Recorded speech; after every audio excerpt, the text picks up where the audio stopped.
Hello friends, எல்லோரும் எப்படி இருக்கீங்க? நல்ல கார சாரமாக ஒரு அரைச்சி விட்ட செட்டிநாடு ஸ்டைல் நண்டு கிரேவி பார்க்கலாமா? எப்படி செய்யலான்னு பார்க்கலாம் வாங்க. பார்க்க கரடு முரடாக இருந்தாலும் இவன் சாப்பிட்றதுக்கு ராஜா தான். நல்ல டேஸ்ட்டாக இருக்கும். எப்படி செய்யலான்னு பார்க்கலாமா?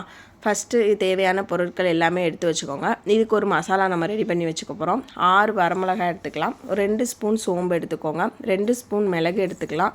ஒரு 10 பல்லு பூண்டு நல்லா தோல் உரித்து எடுத்து வச்சுக்கோங்க. இதை நல்லா கொரப்பாக தண்ணி ஊற்றாமல் அரைச்சி எடுத்து வச்சுக்கலாம். நெக்ஸ்ட் இதில் வாட்டர் தண்ணி ஊற்றி நல்லா பேஸ்ட்டை அரைச்சி எடுத்து வச்சுக்கோங்க. இந்த கன்சிஸ்டன்சிக்கு திக்கு இல்லாமல் கொஞ்சம் நல்லா அரைச்சிக்கலாம். நெக்ஸ்ட்டு ஒரு வானலி எடுத்துக்கோங்க. அதில் 2 ஸ்பூன் சோம்பு போட்டுட்டு நம்ம வெட்டி வச்சுருக்க தக்காளி ஒரு 2-3 தக்காளி போட்டுக்கலாம். இந்த தக்காளி நல்லா போட டேஸ்ட்டு சூப்பராக இருக்கும். இதில் ஒரு கை கருவேப்பிலை போட்டு இதை நல்லா வதக்கி விட்டுருங்க. நல்லா வதங்கினதுக்கப்புறம் நம்ம அரைச்சி வச்சுருக்க மசாலாவை இதில் ஆட் பண்ணி அந்த மசாலாவும் நல்லா வதங்கி எண்ணெய் பிரிஞ்சு வரட்டும்.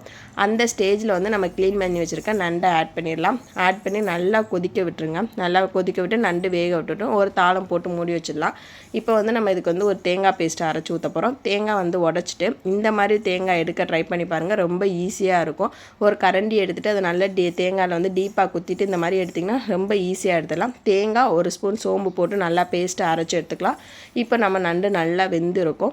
அதை இதில் அப்படியே அந்த தேங்காய் பேஸ்ட்டை இதில் ஆட் பண்ணிவிட்டு நல்லா கொதிக்க விட்டுருங்க. கொதிக்க விட்டுட்டு பார்த்திங்கன்னா செமி கிரேவியாக செம்ம டேஸ்ட்டாக இருக்கும். இந்த கிரேவி நீங்களும் ட்ரை பண்ணி பாருங்கள். நண்டு சாப்பிட கஷ்டமாக தான் இருக்கும். பட் சாப்பிட்டு பார்த்தா இதை விட மனசே வராது. நீங்களும் ட்ரை பண்ணி பார்த்துட்டு உங்கள் வீட்டில் எப்படி இருக்குன்னு சொல்லி கமெண்ட் பாக்ஸில் கமெண்ட் பண்ணுங்கள்.